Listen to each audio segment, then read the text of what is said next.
जय हिंद दोस्तों, आप सभी का बहुत बहुत स्वागत है दिवाकर स्टडी IQ चैनल पर। तो साथियों, हिस्ट्री टेस्ट सीरीज में आज आपका सेट नंबर 14 चलेगा। इससे पहले साथियों हमने टोटल 13 टेस्ट सीरीज को कवर किया है और इसके लिए एक प्रॉपर प्लेलिस्ट बना हुआ है। प्लेलिस्ट का लिंक आपको इसी वीडियो के नीचे डिस्क्रिप्शन बॉक्स में मिल जाएगा या फिर आप लोग चैनल के प्लेलिस्ट में जाइए, वहाँ पर आपको मिल जाएगा हिस्ट्री टेस्ट सीरीज के नाम से प्लेलिस्ट, आप लोग जाकर देख सकते हैं।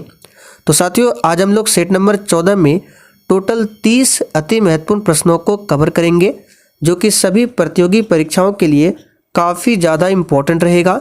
तो आप सभी सेशन को बिना स्किप किए लास्ट तक पूरा ध्यानपूर्वक देखिए और आज के इस 30 क्वेश्चन में आप कितने क्वेश्चन के सही से आंसर कर पाते हैं, ये आपको सेशन के लास्ट में कमेंट करके बताना है। तो चलिए, आज का पहला क्वेश्चन देखिए। वह कौन सा प्रथम भारतीय था जो ब्रिटिश संसद के लिए निर्वाचित हुआ था? वेरी इंपॉर्टेंट क्वेश्चन है। चलिए आप सभी आंसर बताइए। वह कौन सा प्रथम भारतीय था जो कि ब्रिटिश संसद के लिए निर्वाचित हुआ था? तो प्यारे साथियों, यहाँ पर इस क्वेश्चन का सही आंसर है दादा भाई नौरोजी। याद रखिएगा, दादा भाई नौरोजी को भारत का वृद्ध पुरुष भी कहा जाता है और इन्होंने ही दिया था ड्रेन का सिद्धांत। पूछा जाता है कि ड्रेन का सिद्धांत किसने दिया था, तो दादा भाई नौरोजी ने। चलिए अगला क्वेश्चन देखिए। तक्षशिला विश्वविद्यालय कहाँ पर स्थित है?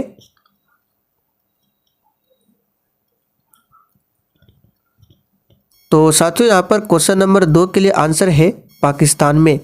याद रखिएगा, तक्षशिला विश्वविद्यालय जो है ये कहाँ पर है, तो पाकिस्तान में स्थित है। यहाँ पर पहला ऑप्शन आपका सही जवाब है। आगे देखिए, लाइफ डिवाइन पुस्तक के लेखक कौन है? इस क्वेश्चन पर आप सभी स्टार मार्क कर लीजिए। काफ़ी बार ये क्वेश्चन पूछा गया है। और देखिए साथियों, आप लोग डेली क्लास को अटेंड कीजिए। क्लास का टाइमिंग है शाम 7:30 बजे और एक क्लास है दोपहर 1 बजे। तो आप लोग इस क्लास को भी देख सकते हैं दोपहर 1 बजे। तो साथियों, लाइफ डिवाइन पुस्तक के लेखक याद रखिएगा अरविंद घोष है। कौन है? अरविंद घोष। आगे देखिए, भारतीय राष्ट्रीय कांग्रेस के 1905 के बनारस अधिवेशन के अध्यक्ष कौन थे? चलिए क्वेश्चन नंबर 4 के लिए आप सभी आंसर कीजिए।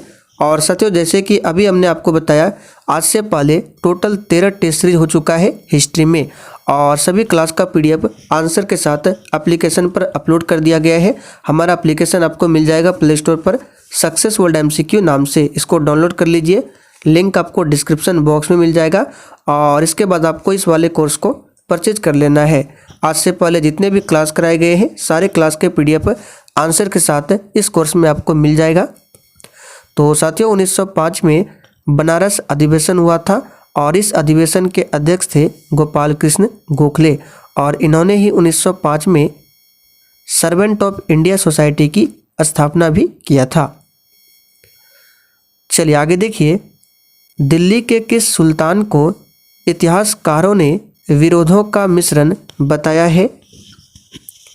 बिल्कुल सिलेक्टेड क्वेश्चन है। ये वही क्वेश्चन है जो कि आपके एग्जाम में पूछे जाएंगे।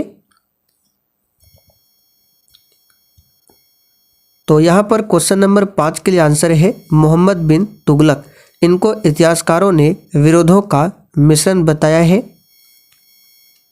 वर्ष 1910 में सतारा में बहुजन समाज की स्थापना किसने किया था?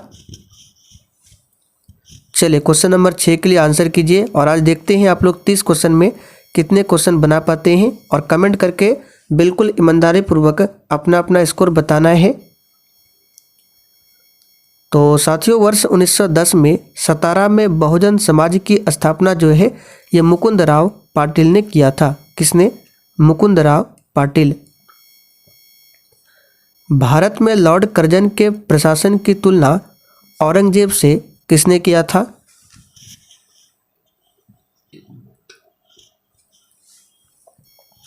तो साथियों, भारत में लॉर्ड कर्जन के प्रशासन की तुलना औरंगजेब से किया था। किसने? तो याद रखिएगा गोपाल कृष्ण गोखले। यहाँ पर पहला ऑप्शन आपका सही जवाब है। लॉर्ड कर्जन के समय में 1905 में बंगाल का विभाजन हुआ था। अलाई दरवाज़ा का निर्माण किस सुल्तान ने करवाया था? और देखिए साथियों, जिन्होंने अभी तक सेशन को लाइक नहीं किया है, प्लीज़ आप सभी से रिक्वेस्ट है, आप सभी सेशन को साथ में लाइक करते चलिए और सेशन को सभी मित्रों के साथ भी ज़रूर शेयर कर दें। तो देखिए, अलाई दरवाज़ा का निर्माण जो है ये करवाया था किसने? तो याद रखिएगा, अलाउद्दीन खिलजी ने। यहाँ पर सी ऑप्शन आपका सही जवाब है। गुप्त काल की सोने की मुद्रा को कहा जाता था?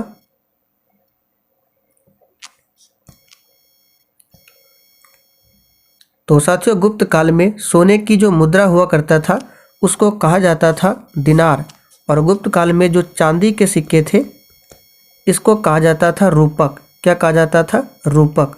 दोनों को ध्यान रखिए। निम्न में कौन उग्रपंथी नहीं था?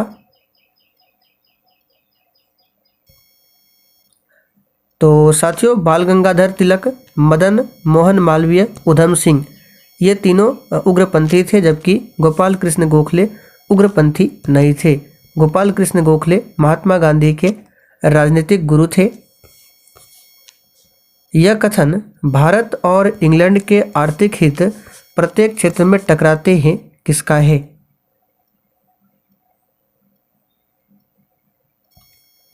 तो साथियों, ये कथन है पंडित जवाहरलाल नेहरू का। बंगाल के किस गवर्नर के समय में सरकारी खजाना मुर्शिदाबाद से कोलकाता स्थानांतरित किया गया था?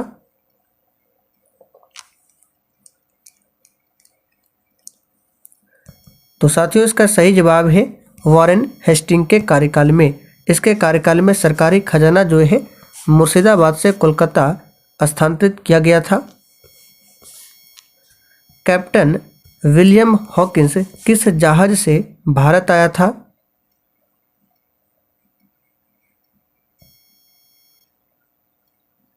सही आंसर है हेक्टेयर नामक जहाज से।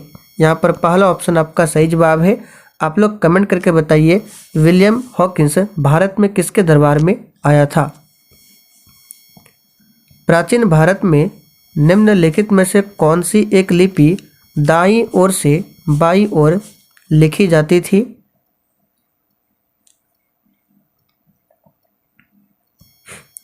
तो साथियों, प्राचीन भारत में एक लिपि थी जो कि दाईं ओर से बाईं ओर लिखी जाती थी। नाम है खरोष्टी लिपि। यहाँ पर देखिए डी ऑप्शन में दिया हुआ है खरोष्टी लिपि। आगे देखिए, किसके द्वारा जारी फरमान को अंग्रेज आर्मी ने बंगाल में ब्रिटिश व्यापार का मैग्ना कार्टा बताया था?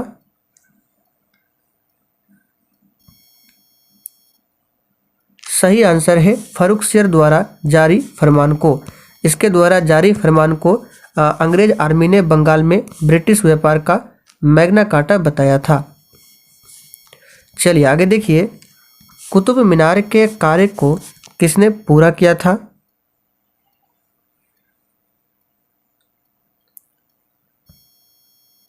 सही आंसर क्या होगा? तो कुतुब मीनार के कार्य को पूरा किया था इल्तुतमिश ने। यहाँ पर देखिए सी ऑप्शन में दिया हुआ है इल्तुतमिश ने। कुतुब मीनार की नींव को किसने रखा था? कुतुबुद्दीन ऐबक ने। लेकिन कुतुबुद्दीन ऐबक की 1210 में मृत्यु हो जाती है, जिसके कारण इसके निर्माण को पूरा करवाया था इल्तुतमिश ने। यहाँ पर सी ऑप्शन आपका करेक्ट आंसर है।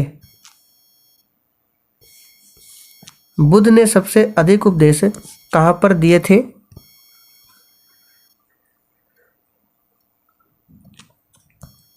सही आंसर है श्रावस्ती में। साथियों, भगवान बुद्ध ने सबसे अधिक उपदेश श्रावस्ती में दिया था, और भगवान बुद्ध ने पहला उपदेश पूछे तो ये सारनाथ में दिया था। कहाँ पर? सारनाथ में। केवल वह स्तंभ जिसमें अशोक ने स्वयं को मगध का सम्राट बताया है, कौन सा स्तंभ है?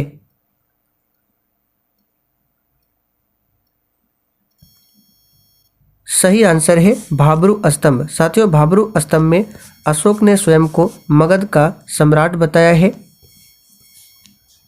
विश्व का पहला गणतंत्र वैशाली में किसके द्वारा स्थापित किया गया था?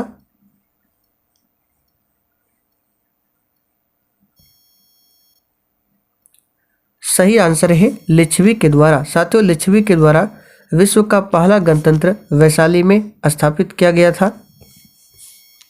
कुंभ मेला को प्रारंभ करने का श्रेय किसे दिया जाता है? देखिए, कुंभ मेला प्रत्येक 12 वर्षों के अंतराल में लगता है और ये 4 स्थान पर लगता है। आप लोग कमेंट करके बता दीजिए किन किन स्थान पर कुंभ मेला लगता है। तो यहाँ पर इसका आंसर हो जाएगा ऑप्शन सी, हर्षवर्धन ने। मराठा मंडल या मराठा राज्य संघ की स्थापना किस पेशवा के समय में हुई थी?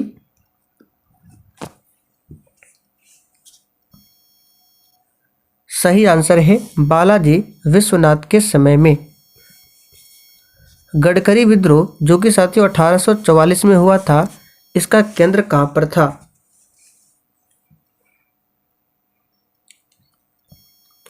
तो साथियों, गडकरी विद्रोह का केंद्र था कोल्हापुर। याद रखिएगा, एग्जाम में पूछा हुआ क्वेश्चन है, गडकरी विद्रोह का केंद्र कहां पर था? कोल्हापुर। निम्नलिखित में से किसका योगदान होम रूल लीग की स्थापना में नहीं था?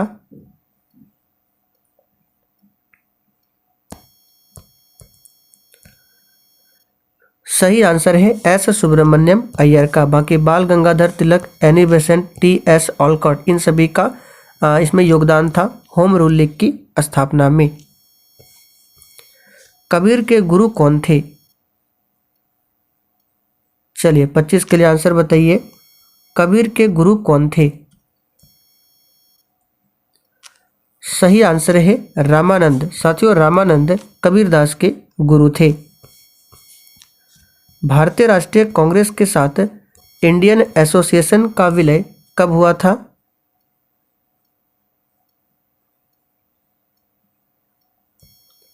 तो साथियों 1885 में भारतीय राष्ट्रीय कांग्रेस की स्थापना होती है और 1886 में भारतीय राष्ट्रीय कांग्रेस के साथ इंडियन एसोसिएशन का विलय होता है।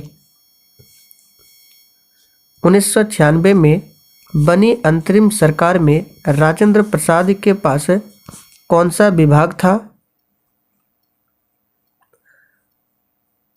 तो साथियों यहाँ पे सही कर लीजिए, 1946 होगा, यहाँ पे 96 नहीं होगा, 1946। तो 1946 में एक अंतरिम सरकार बनाया गया था और जिसमें राजेंद्र प्रसाद के पास खाद्य और कृषि विभाग था। तो यहाँ पर सी ऑप्शन आपका करेक्ट आंसर है, खाद्य व कृषि विभाग। वर्ष 1870 में कोलकाता में भारतीय सुधार संघ की स्थापना किसने किया था?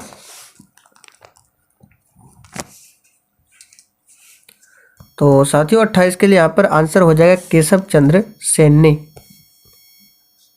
खानदेश राज्य का संस्थापक कौन था?